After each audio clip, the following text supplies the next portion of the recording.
안녕하세요. 저는 수도권에 살고 있는 40대 초반의 여자랍니다. 저는 현재 다시 싱글 라이프를 즐기며 인생을 활기차게 살려고 노력하고 있어요. 예전엔 하지 않았던 운동도 시작했는데 익숙하지 않아서인지 너무 하기 싫은 날이 참 많았는데요. 우연히 이곳을 알게 되어 매일 운동하면서 사연 하나씩 들으니까 딱인 거 있죠? 요즘은 제 하루 중에서 운동하는 게 가장 좋아하는 시간이 될 정도랍니다. 저도 만만치 않은 기막힌 사연을 갖고 있어서 고민 끝에 여러분께 들려드리고 싶어 보내보게 되었어요. 그럼 제 이야기를 한번 해볼게요. 재밌게 들어주세요. 저는 30대 후반에 늦은 결혼을 했거든요. 30대 초반까지도 아무 생각 없다가 35살이 되니까 마음이 조급해지기 시작하더라고요. 같이 놀던 친구들도 하나둘씩 다 남자를 만나기 시작하고 말이죠. 그래서 열심히 소개팅을 나가기 시작했어요. 나이가 들수록 소개팅 횟수도 점점 줄어서 나중엔 어디서 남자를 만나야 할지 고민할 정도였답니다. 그냥 혼자 살아야겠다는 생각을 하던 차에 별로 친하지도 않았던 친구가 갑자기 소개팅을 해보라고 해서 아무 기대 없이 나가게 되었는데요. 그동안 만났던 남자들과는 다르게 외모도 멀끔하고 성격도 괜찮더라고요. 제가 사실 소개팅 잘하진 않는데 친구가 정말 괜찮은 분이라고 해서 이렇게 나오게 되었습니다. 근데 정말 나오길 잘한 것 같네요. 근데 공무원이시면 인기 많으실 것 같은데 왜 아직까지 혼자세요? 외모도 40살이라고는 안 믿겨요. 엄청 동안이시네요. 제가 좀 동안이란 소린 듣습니다. 글쎄요. 전 이해심 많은 여자가 이상형인데 아직 그런 여자를 못 만나서 아직 싱글입니다. 근데 민영 씨는 처음 뵈었는데도 참 편한 느낌이 드네요. 이해심 많은 여자라 그때 눈치를 챘어야 하는데 저도 바보 같았던 게 남편이 참 마음에 들어서 잘 보이려고 애를 썼다는 거죠. 솔직히 그때는 제가 만날 수 있는 남자 중에서도 제일 괜찮다고 생각이 들었어요. 어떻게든 놓치고 싶지 않아서 착한 척도 많이 하고 이해심 많은 척도 했죠. 전 한 직장을 오래 다녀서 벌써 팀장 직급이었고 연봉도 남편보다 훨씬 많았어요. 아무래도 공무원이다 보니 월급이 많지는 않았지만 노후가 안정적이니까 지금은 더 버는 내가 더 쓰자는 생각을 했었답니다. 그렇게 6개월이란 짧은 기간을 연애를 하고 바로 결혼으로 진행이 되었으면 하는 생각이 들더라고요. 그러던 차에 남편도 저에게 은근슬쩍 결혼 얘기를 꺼냈죠. 아무래도 우리 나이가 있으니까 결혼에 대한 얘기를 좀 해야 되지 않을까? 자기는 나랑 왜 결혼하고 싶어? 내가 나이가 좀 있는데 자기 부모님 마음에 들까 걱정이네. 난 너무 어린 여자는 싫어. 서로 비슷한 나이여야 이해도 잘해주고 어떤 상황이든 같이 헤쳐나갈 수 있어야지. 우리 부모님은 내가 좋다고 하면 무조건 허락하실 거야. 걱정하지 마. 그렇게 처음으로 시부모를 만나게 되었는데요. 회사 중역들 사이에서 프레젠테이션 할 때도 떨지 않는 제가 너무나 긴장이 되더라고요. 하지만 걱정과는 다르게 참 점잖고 좋으신 분들이라는 생각이 들었어요. 우리 아들이 40이 돼서도 장가갈 생각을 안 하길래 내심 걱정을 했는데 이렇게 참한 아가씨를 데려오려고 그랬나 보네. 민영이가 은근히 걱정을 많이 하더라고. 봤지? 우리 부모님 다 좋아하실 거라고 했잖아. 아유, 당연하지. 난 시집살이며 그런 거 할 생각도 없으니까 너희 둘만 잘 살면 된다. 집에 자주 찾아오지도 말고. 우리 아들이 공무원 시험 본다고 준비를 오래 했고 취직하고 나서는 우리 생활비도 주느라 돈을 많이는 못 모았다. 우리도 결혼 자금을 넉넉하게 대줄 형편은 못 된다. 너희 둘이 지혜롭게 생각해서 준비했으면 한다. 아, 네. 그 부분이라면 걱정 마세요. 제가 직장 생활을 오래 해서 모아둔 돈도 좀 있고요. 결혼식도 소박하게 하려고 해요. 아유, 아주 이해심 많고 착한 며느리를 만났네. 내가 말년에 복이 넘치나 보다. 순조롭게 상견례까지 마치고 결혼 준비도 제가 거의 주도해서 진행했어요. 아무래도 남편이 공무원 준비하고 그러느라 세상 일 돌아가는 거나 물건을 잘 구매하는 방법 같은 것도 모르더라고요. 전 워낙 그런 거에 빠삭하고 회사 지원받아 가전도 할인받아 살 수 있어서 제가 거의 다 혼수를 준비했죠. 번갯불에 콩 구워 먹듯이 치르고 신혼집까지 서로 직장이 가까운 곳으로 운 좋게 빨리 구할 수 있었답니다. 결혼 못할 것 같았던 딸이 공무원 사위를 데려오니 친정 부모님도 아주 양팔 벌려 환영하시는 분위기였고요. 그렇게 많은 사람들의 축복을 받으며 결혼 생활을 시작했어요. 그때까지만 해도 나도 남들처럼 이쁜 아기도 낳고 행복한 결혼 생활을 할 수 있을 거란 기대에 부풀었죠. 말 그대로 몇 달간의 허니문 기간을 딱 지내고 나니 현실이 밀려오기 시작하더라고요. 결혼하고 3번째 남편의 월급날이었나? 집에 온 남편이 말을 꺼내더라고요. 난 공무원 시작했을 때부터 부모님한테 100만 원씩 드렸어. 지금도 그러고 있고. 내가 미리 말해두는데 난 무조건 부모님한테 100만 원씩 드려야 돼. 내가 안 드리면 생활하실 수가 없어. 월급이 얼마나 된다고 그렇게 많이 드려? 아버님도 경비 일 하시잖아. 그걸로 얼마나 버신다고 그래. 암튼 이건 절대 양보 못해. 무조건 100만 원씩 드려야 돼. 우리 친정은 용돈 안 드리잖아. 근데 시댁만 그렇게 드리는 건 좀 공평하지가 않잖아. 50만 원으로 줄이면 안 돼? 아니, 내가 내 월급에서 드린다는데 왜 그래? 자기 돈 갖다 쓰는 것도 아니잖아.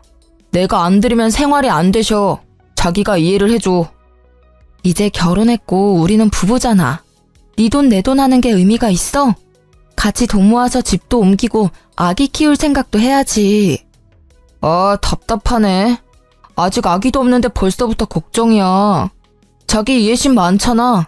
이건 진짜 이해해줘야 돼. 그럴 수 있지?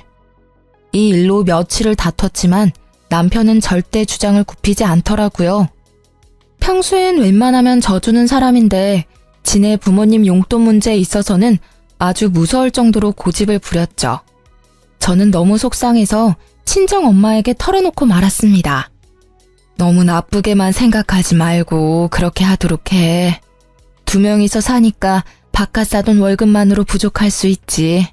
우리야 용돈 필요 없으니까 우리 줄 용돈까지 시댁에 드린다고 좋게 생각하고 남편이랑 화해하고, 응? 엄마가 그렇게까지 말해주니 마음이 좀 풀리기도 하고 친정 부모님께 죄송스럽기도 하고 여러 가지 감정이 들었죠. 결혼한 지 얼마 되지도 않았고 결국 남편을 이해해주기로 했답니다. 근데 남편 월급에서 100만 원 빼고 보험료 빼고 뭐 빼고 하면 남는 돈이 별로 없는 것 같더라고요. 처음엔 생활비라고 돈을 주더니 액수가 점점 줄더라고요. 제가 군말 안 하고 그냥 받으니까 괜찮다고 여겼는지 어느 달은 기막히게도 20만 원을 주는 거 있죠? 금액을 보고 순간 열이 확 뻗쳐서 남편에게 쏘아붙였답니다. 해도 너무하는 거 아니야? 시댁엔 매달 100만 원씩 주면서 지금 생활비라고 달랑 20만 원 준 거야? 이번 달에 자동차 보험료 내고 쓸 데가 좀 있었어. 당신이 나보다 더 훨씬 많이 벌잖아. 더 버는 사람이 생활비 좀 더 내면 어때서 그래? 너무 야박하게 그러지 말자. 내가 그동안 말을 안 해서 그렇지 지금까지도 내가 생활비 거의 다 부담하고 있었거든? 자기가 시켜먹는 배달비가 한 달에 얼만지 알아? 20만 원으론 배달비도 안 나와. 여자는 결혼하면 다 이렇게 무섭게 변하는 거야? 자기 참 착하고 이해심 많은 여잔 줄 알았는데 이렇게 싸붙이니까 너무 무섭다. 나 공무원이잖아. 노후에 연금 나오면 다 자기 줄게. 지금은 더 버는 자기가 좀 더 내. 노후는 내가 책임지면 되잖아. 말다툼 할 때마다 노후엔 지가 책임진다는 말을 하면서 거들먹대는데 슬슬 꼴 보기가 싫더라고요. 솔직히 연금 나오는 게 얼마나 된다고 저러는지 제가 들고 있는 개인연금이 더 많이 나올 것 같은데 말이죠. 같이 있으면 더 행복하려고 한 결혼인데 어째 혼자 살 때보다 생활이나 심적으로나 쪼들리니까 이게 맞나 싶더라고요. 그러던 어느 날 시모가 저녁에 신혼집으로 찾아온다고 연락을 해왔죠. 그래서 부랴부랴 퇴근을 해서 아파트 앞에 가보니까 시모가 벌써 와서 팔짱 딱 끼고 현관문 앞에 서 있더라고요. 어머니 오신다고 며칠 전에 연락 좀 해주시죠. 일부러 그랬다. 그래야 평소에 어떻게 해놓고 사는지 좀 보지. 그 말을 들으니까 좀 벙찌더라고요. 그래서 대답도 못하고 일단 집으로 같이 들어갔어요. 아무리 맞벌이라고 해도 네가 안주인인데 집을 좀 깨끗하게 해놔야지. 청소기는 언제 돌렸니? 이 바닥에 머리카락 쌓인 것 좀 봐. 손에 한 움큼 잡힌다. 아, 죄송해요. 평일엔 너무 바빠서 못하고요. 주말에 몰아서 다 하고 그래요. 아유, 요즘 애들은 아주 편하게 산다니까. 근데 보통 지금 들어오니? 그럼 저녁은 언제 차려서 먹어? 아, 오늘은 좀 일찍 끝내고 온 거고요. 평소엔 정수 씨 혼자 차려 먹거나 배달 시켜 먹고 그래요. 뭐? 남편 밥도 안 챙겨줘? 너 그러려고 결혼했니? 우리 아들은 내가 아침도 삼첩반상으로만 차려줬는데 오늘은 너네 냉장고 검사 좀 하러 왔다. 기본적인 요리 실력이 있는지 말이다. 그런데 배달 시켜 먹는다고 하니 안 봐도 뻔할 뻔짜구나. 어머니, 제가 더 일찍 나가고 더 늦게 끝나는데 어떻게 밥을 해줘요. 더 여유로운 사람이 하는 거죠. 정수 씨는 정시퇴근이지만 전 정시퇴근 절대 못해요. 일이 많이 바쁘다고요. 시모는 혀를 끌끌 차며 어느새 냉장고를 들여다보고 있더라고요. 이게 뭐야? 텅텅 비어있을 줄 알았는데 뭐가 이렇게 많아? 어머, 이건 전복 아니야? 과일도 비싼 걸로만 사 먹네. 넌 요리도 안 한다는 애가 냉장고엔 뭐가 이렇게 꽉 찼어?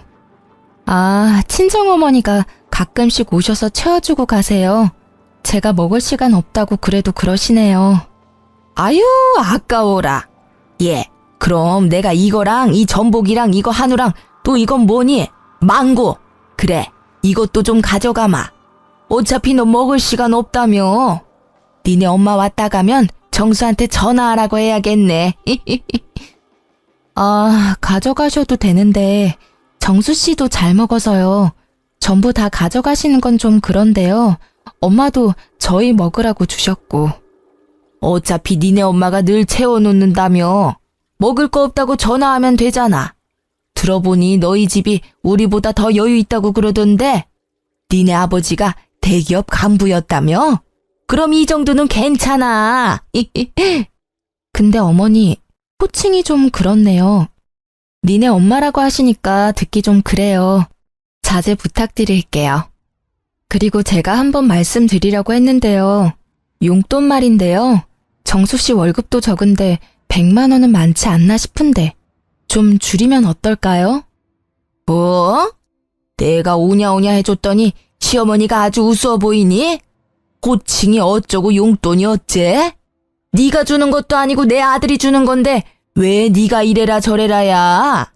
그리고 우리 아들이 혼자 벌 때도 그만큼 줬는데 따지고 보면 이젠 둘이 벌고 네가 돈을 더 잘 번다면서. 그럼 용돈을 더 올려줘야 되는 거 아니니? 난 그렇게 생각하고 있었는데 넌 오히려 용돈을 줄인다 이거니? 제가 용돈 얘기를 꺼내자 시모의 눈빛부터 표독스럽게 변하면서 저한테 쏘아붙이는데 너무 당황스럽더라고요. 저도 할 말은 하고 살아야 되는 성격인지라 그래도 조심스럽게 얘기를 꺼냈던 건데 시모는 아주 예민하게 반응하더라고요. 저는 더 이상 얘기를 이어갔다간 더 안 좋아질 것 같아서 일단 대꾸하지 않았어요. 시모가 혼자 궁시렁대면서 계속 씩씩거리는데 참 어떻게 반응해야 될지 모르겠더라고요. 시모는 저를 한번 쏘아보더니 기어이 냉장고 음식들을 바리바리 싸가지고 현관문을 나서더라고요. 네가 먼저 말을 꺼냈으니까 나도 다시 한번 말하마. 니네 둘이 보니까 단돈 50만 원이라도 더 올려서 줄 생각을 해봐라. 우리는 니네 부모처럼 여유롭지가 않아. 자식들이 안 도와주면 누가 돕니? 나이 많아서 세상 이치 잘 알 줄 알았더만 생각하는 거 하고는 참나. 이날 시모의 다른 얼굴을 봤다고 해야 될까요? 아님 본색을 알아봤다고 해야 될까요? 그동안 항상 저에게 웃어주면서 자상하게 말해주던 시모의 모습과는 완전 딴판인 얼굴을 보게 되니 어이없기도 하고 쎄한 기분이 들었어요. 시모 보기가 불편해서 되도록이면 시댁에 안 가려고 했고 그렇게 몇 달 정도를 시모와 왕래 없이 지냈답니다. 남편만 한 달에 한 번 정도 혼자 시댁에 가더라고요. 좀 웃긴 건 저한테 같이 가잔 말을 한 번도 안 하는 거 있죠? 시모도 나한테 화가 나서 데려오지 말라고 한 건지 어떤 건지 아무튼 남편만 마지막 주 주말마다 꼬박꼬박 시댁에 가서 밤늦게 돌아오곤 했어요. 시모도 용돈 액수에 대해서 남편에게 딱히 말을 한 건 아니었는지 남편도 용돈을 더 올리겠단 말은 안 하더라고요. 사실 말 꺼내면 조목조목 따지고 대판 쌓을 생각까지 하고 있었거든요. 그렇게 좀 잠잠해지나 했는데 또 다른 펀치를 정통으로 맞게 된 일이 생겼답니다. 보통 남편이 저보다 일찍 집에 들어와서 제가 우편함을 챙기는 일은 진짜 드물었거든요. 그날은 제가 배가 아파서 좀 일찍 퇴근하고 집에 들어왔어요. 우편함에 편지가 몇 개 있길래 가지고 들어왔답니다. 하나씩 우편물들을 뜯어보다가 순간 억 하고 외마디가 저도 모르게 흘러나오더라고요. 믿기지가 않아서 눈을 몇 번이나 깜빡였다가 다시 봤을 정도니까요. 남편이 제2금융권 은행에서 받은 대출이 밀려서 독촉장에 온 거였죠. 세상에, 대출 금액이 얼마였는지 아시나요? 자그마치 1억이었어요. 결혼할 때 돈 없다고 3천도 안 들고 왔으면서 빚이 1억이 있었다니. 저를 감쪽같이 속였다는 사실에 몸이 부들부들 떨리고 현기증이 나더라고요.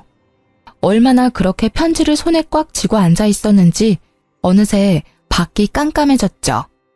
얼마 후 집에 들어온 남편이 어둠 속의 제 모습을 보고 흠칫 놀라더라고요. 아우 깜짝이야. 언제 들어왔어? 아니 왜 불을 안 켜고 그러고 있어? 당신 나한테 숨긴 거 있어 없어?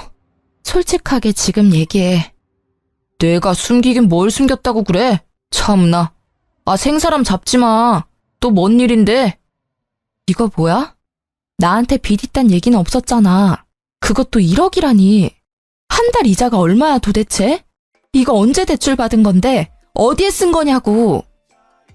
이거 내가 빚 다 갚으면 얘기하려고 했어. 내가 어릴 때 사업을 좀 해서 그때 빚이 좀 생겼어. 미리 말 못한 건 미안한데 다 내 월급으로 갚고 있는 거니까 굳이 말 안 해도 되겠다고 생각했어. 그러고 보니까 시댁에 100만 원 주고 이거 이자 갚느라 생활비를 한 푼도 안 줬구나. 당신 부모님은 당신이 1억이나 대출받은 거 알고 있어? 내 말 좀 들어봐. 내가 그래서 정신 차리고 공무원 됐잖아. 당신이 이제 알게 돼서 말인데 이왕 이렇게 된 거 당신이 이자 좀 내주면 안 될까? 사실 몇 달 동안 이자를 못 냈거든. 부부라는 게 뭐야? 서로 어려울 때 도와야지. 우리는 한 배를 탄 사람들인데 이 빚만 같이 갚아주면 내가 당신 노후는 딱 책임질게. 그놈의 노후. 진짜 개풀 뜯어먹는 소리 하고 있네. 이거 1억 당장 해결해. 당신 부모님한테라도 돈 받아서 빚 갚아. 해결 안 되면 난 더 이상 당신이랑 못 사니까 그렇게 알아. 저는 대충 짐을 챙겨서 근처 호텔로 가버렸어요. 남편 꼴을 더 이상 보고 싶지도 않았고 그렇다고 친정에 갈 수도 없었으니까요. 남편은 매일같이 전화에 대고 문자를 보냈지만 철저하게 무시해버렸죠. 3일째 되니까 시모 귀에도 흘러들어갔는지 시모가 전화를 계속 해대더군요. 넌 왜 이렇게 전화를 안 받니? 지금 시험이 무시하는 거야? 하긴 남편도 개무시해서 집도 나가버리는데 시부모야 얼마나 쉬워 보일 거야. 정수 씨한테 듣고 전화하신 거 맞아요?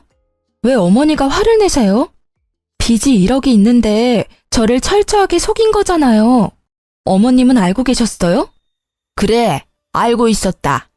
아니 지금 공무원 돼서 성실하게 갚고 있으면 됐지. 뭘 그거 가지고 바가지를 긁어대? 아주 하는 짓이 10대보다 못해. 지 맘에 안 든다고 가출이나 해버리고 말이야. 그리고 막말로 네가 어디 가서 우리 정수 같은 애랑 결혼할 수나 있었어? 나이는 많아도 우리 정수한테 잘할까 해서 결혼시켰더니 아주 성격이 개차반이야. 남편이 뭐라든 밀어줄 수 있어야지, 여자가. 지금 말 너무 심하게 하는 거 아시죠? 며느리 무시하는 게 좋으세요? 아무튼 저는 대출 1억을 숨긴 남자랑은 한평생 같이 못 살 것 같으니까요. 지금 사과할 거 아니면 저한테 전화하지 마세요.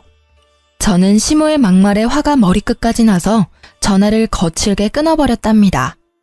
혼자서 곰곰이 연애 때부터 지금까지 생각을 해보았어요. 사실 죽고 못 살 정도로 사랑해서 한 결혼도 아닌데 왜 나만 이렇게 다 맞춰줘야 하는지, 그리고 남편의 문제를 어느새 제가 다 해결을 하고 있었다는 걸 깨달았죠.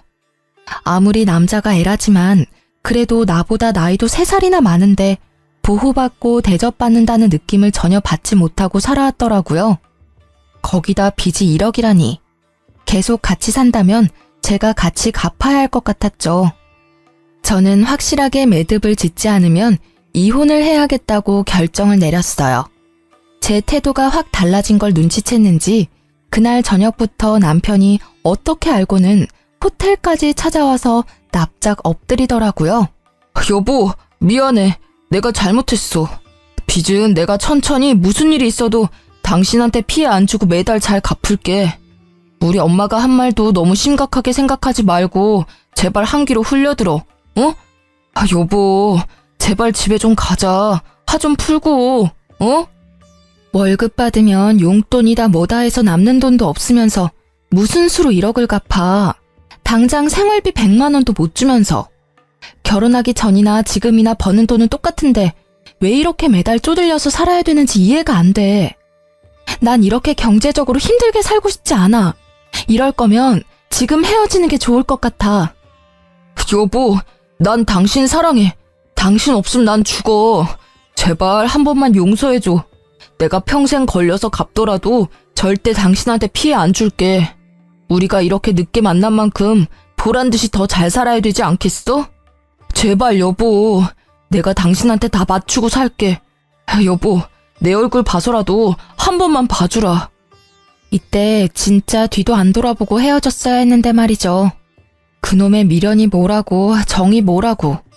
제 손을 잡으며 눈물을 글썽이는 남편을 보니 마음이 약해지더라고요. 저는 몇 날 며칠을 고민하다가 남편을 한 번 더 믿어보기로 했답니다. 남편이 시댁에도 입단속을 시켰는지 시모 전화도 오지 않고 조용하더라고요. 남편이 매달 갚고 있는 이자를 꼬박꼬박 보여주니까 바보 같았던 저는 조금씩 남편의 빚도 같이 갚아주기 시작했답니다. 빨리 빚 문제를 해결하고 속 편하게 살고 싶었고 아기도 얼른 갖고 싶었거든요. 그렇게 1년쯤 지났고 명절 때만 하루 시댁에 다녀올 뿐 연락도 안 하고 사니까 세상 편하더라고요. 남편 혼자 매달 마지막 주말에 시댁에 갔다가 오는 건 여전했죠. 그래도 단 한 번도 같이 가자는 말을 안 하고 슬쩍 혼자 다녀오니까 서운하긴 하더라고요. 근데 당신은 마지막 주에 시댁에 가면서 왜 나한테 같이 가자는 말은 한 번도 안 해? 당신 우리 집 가는 거 별로 안 좋아하는 거 아니었어? 그래서 그냥 나 혼자 빨리 갔다 오는 거지. 해야 될 일도 있고. 무슨 일을 하는데? 어머님하고도 이제 좀 풀어야지. 계속 이렇게 지내는 건 나도 불편하고.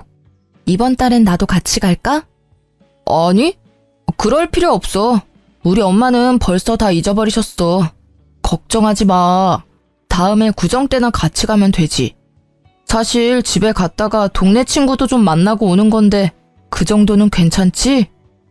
남편이 사람 좋은 웃음을 지으면서 얘기하는데 영 느낌이 안 좋더라고요. 뭔가 숨기는 것처럼 쎄하다고 할까요? 빚 문제로 이미 남편에 대한 믿음을 잃어버린 저는 뭔가 이상한 낌새를 받았죠. 동네 친구를 만난다니 바람이 난 것 같기도 하고 또 무슨 일을 벌이는 건 아닐지 의심이 되더라고요. 그래서 마지막 주말에 남편이 시댁에 갈 때 몰래 따라가 보기로 마음을 먹었답니다. 드디어 기다리던 날이 다가왔어요. 이른 아침에 남편이 어김없이 시댁에 간다며 나가더라고요. 저는 마트에 장 보러 간다고 남편과 같이 주차장까지 나가서 남편을 배웅하고 곧바로 제 차를 끌고 남편 뒤를 쫓아갔답니다. 30분쯤 달려서 시댁 앞에 서더라고요.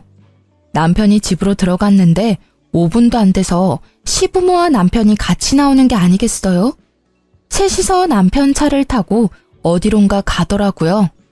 저도 간격을 두고 부지런히 남편 차를 쫓아갔는데 무려 2시간쯤 걸려 도착한 곳은 강원도의 어느 인적 드문 산기슭 동네였어요.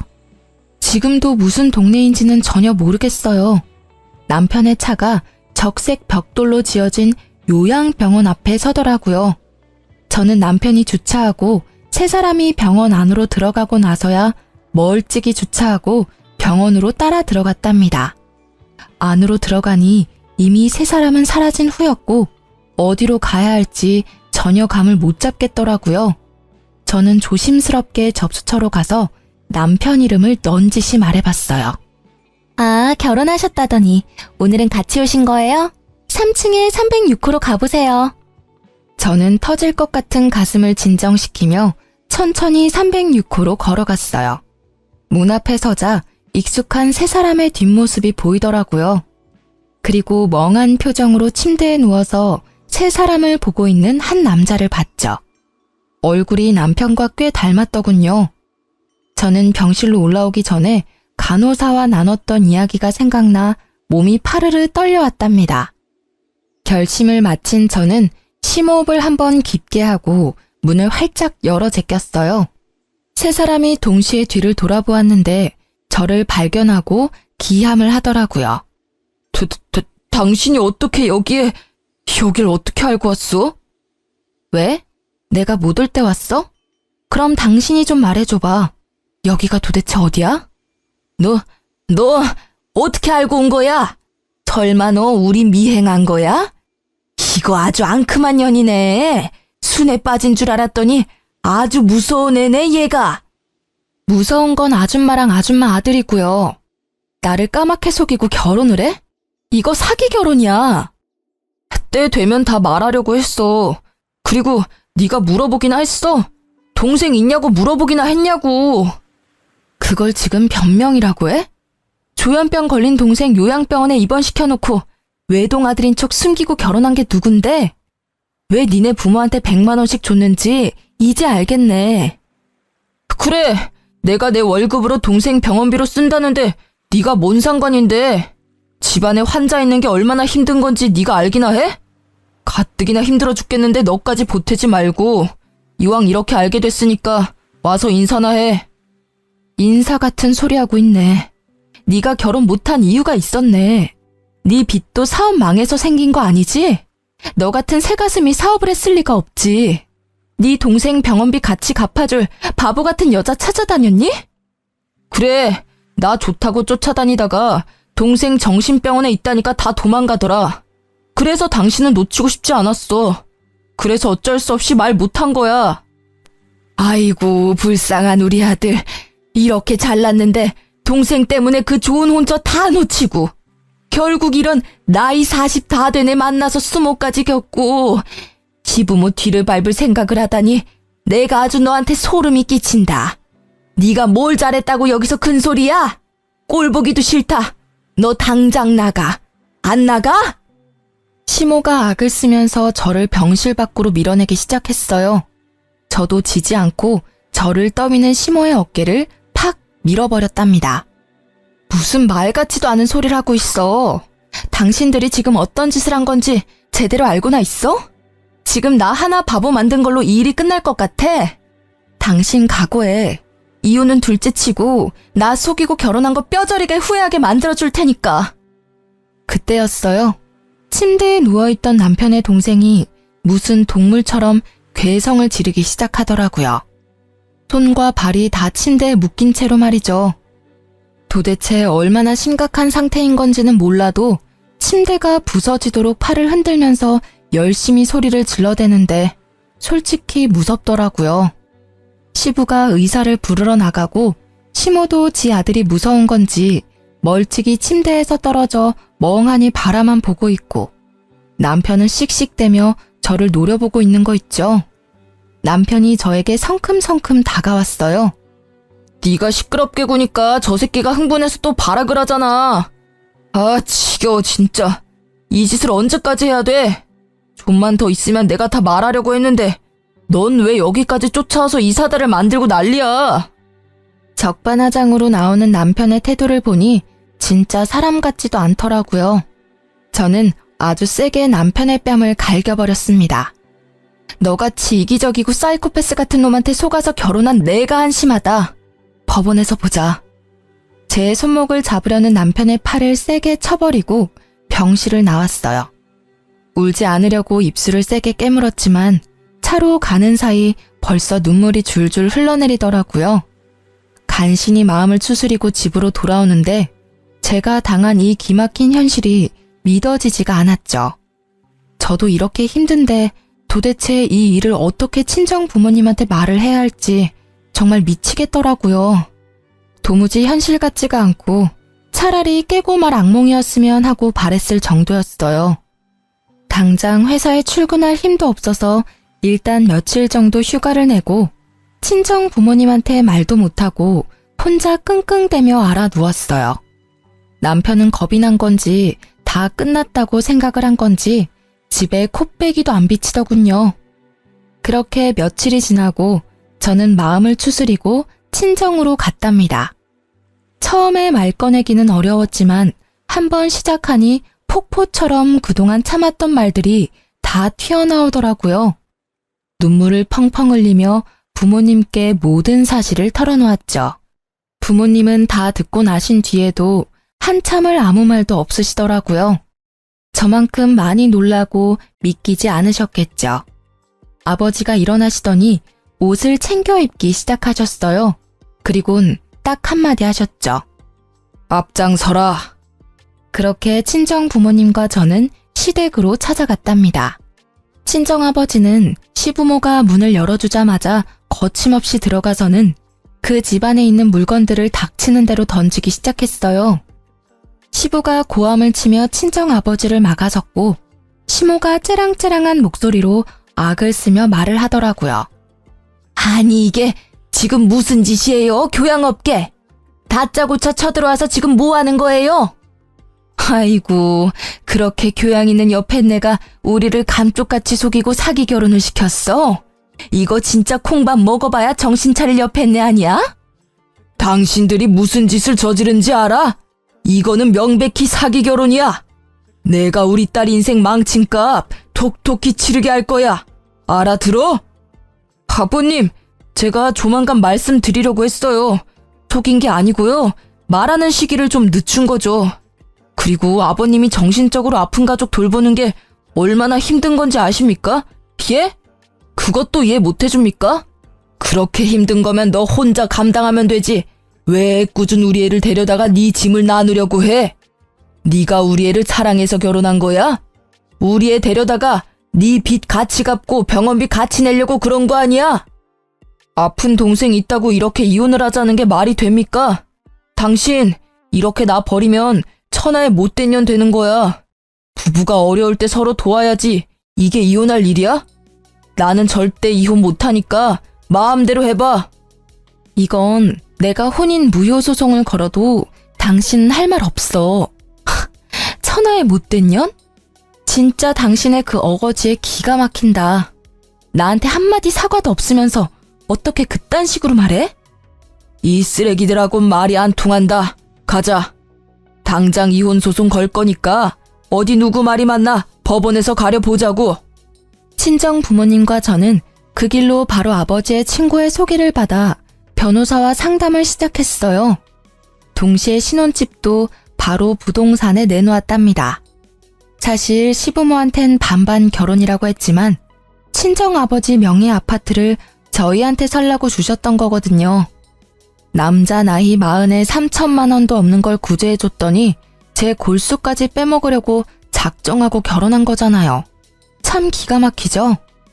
아버지는 남편과 같이 살았던 아파트라 재수가 없다면서 당장 팔아버리겠다고 엄청 화를 내시며 부동산을 찾아가셨던 겁니다.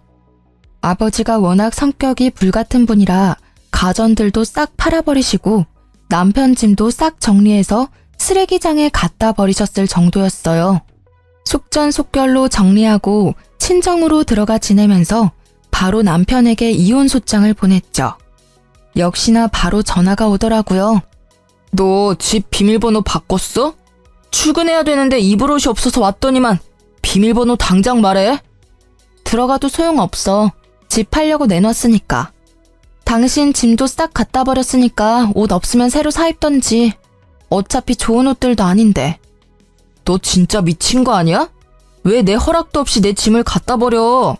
너 안 그래도 소장 보냈던데 우리 집 팔아버리고 내 짐 버린 것도 다 손해배상 물게 할 거야. 난 절대 이혼 안 해. 넌 내 옆에 붙어 살게 될 테니까 두고 보자. 손해배상? 지나가던 개가 웃겠네. 그리고 내 집 내가 판다는데 당신이 무슨 권리로 이래라 저래라야? 심지어 가정가구도 다 내가 혼수로 해가서 지는 꼴랑 텔레비전 하나 사왔으면서.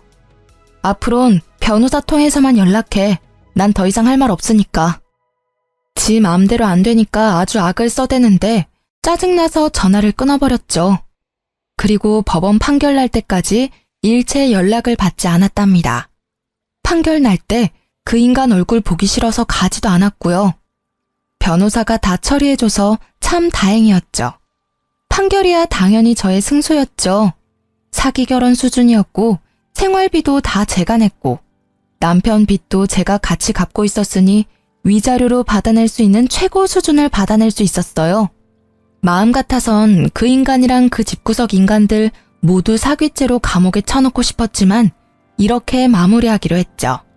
똥 묻은 손인 거 뻔히 아는데 안 씻고 계속 두고 있으면 뭐하나요? 그냥 내 성에 안 차도 깨끗하게 씻어버리고 끝내고 마는 거죠 뭐. 핸드폰 번호도 바꿔버리고 이참에 회사도 길게 휴가 내버렸죠. 너무 마음의 상처가 크고 충격이 커서 빨리 이겨내고 싶어도 잘 극복이 되지가 않더라고요. 친정 부모님이 시간이 약이라며 옆에서 위로해 주셨지만 저 스스로 이겨내야 한다는 걸 누구보다 잘 알고 있었죠. 그런데 상처가 아물 새도 없이 전 남편 놈이 찾아오기 시작하더라고요. 어느 날 저녁에 친정집 앞에서 술 냄새 풍기며 죽치고 앉아있는 게 아니겠어요? 여긴 왜 왔어? 당장 안 꺼져? 술 냄새. 남의 집에서 웬 추태야. 너 때문에 우리 집 작살났어.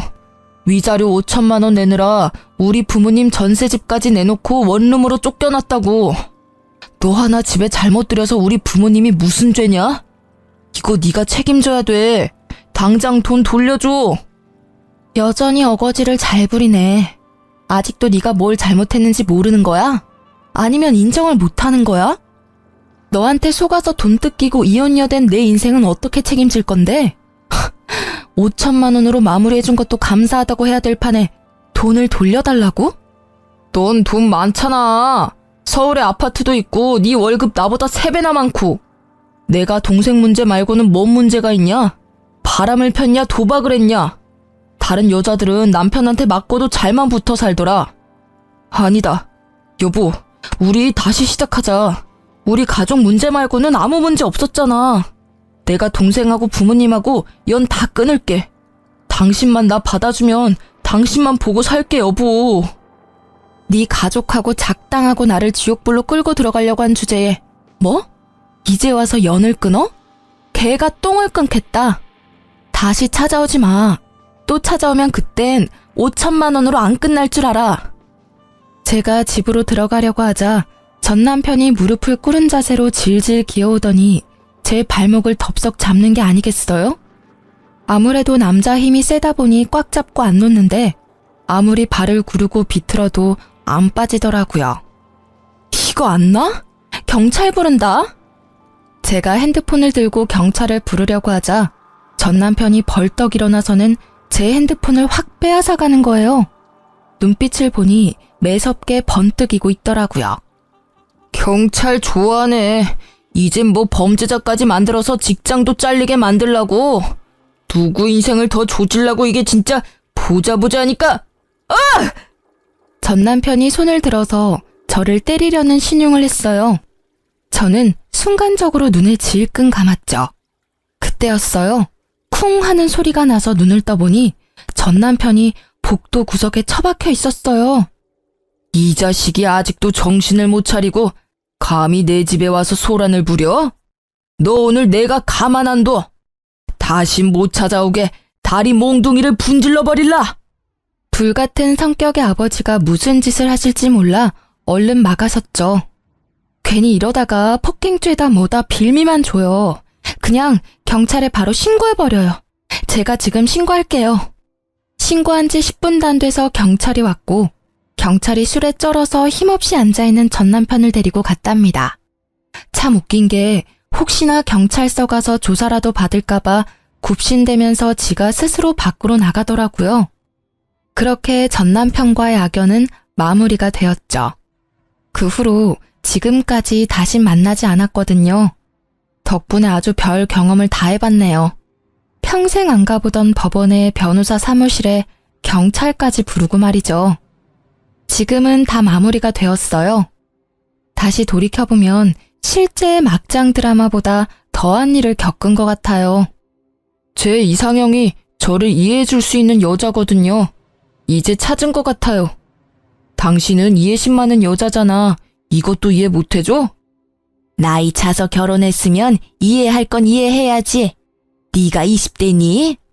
가끔 남편이랑 시모가 했던 말들이 머릿속에 울릴 때가 있어요. 길지 않은 결혼 기간 내내 나한테 이해하라며 내가 희생하기를 강요했던 전 남편 놈과 시부모의 가스라이팅이 얼마나 심했던지. 이혼한 지금까지도 그 생각에서 벗어나기가 쉽지 않네요.